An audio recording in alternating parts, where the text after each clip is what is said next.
ভোরের শিশিরে ভেজা কচি চা পাতায় তখনও রাতের ঘ্রাণ লেগে আছে। সেখান থেকে তুলে আনা হলো সেরা, নরম আর তাজা পাতাগুলো।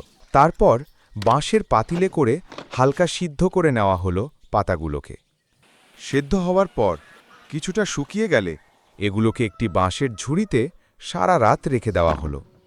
সারা রাত ধরে শুকিয়ে পাতাগুলো একদম ঝরঝরে হয়ে গেলে একটি লাঠির সাহায্যে কিছুটা ভেঙে নেওয়া হলো। এরপর একটি ট্রেডিশনাল পাথরের শিলপাটায় ধীরে ধীরে পেশা হলো সবুজের জাদু ম্যাচা পাউডার। একটি মিহি ছাঁকনির ভেতর দিয়ে ছেঁকে বের হলো সেই খাঁটি মোলায়েম পাউডার। এরপর একটি কাপে কিছুটা ম্যাচা পাউডার, কুসুম গরম পানি আর কনডেন্সড মিল্ক মিশিয়ে তৈরি হলো এক অনন্য মিশ্রণ। তারপর সে মিশ্রণের সাথে কিছু বরফ, দুধ আর কফি মিলে তৈরি হলো এক ঠান্ডা ক্রিমি ম্যাচা ড্রিঙ্কস। এ যেন প্রতিটি চুমুকে চায়ের সুবাস, কফির তেজ আর প্রকৃতির কোমলতা।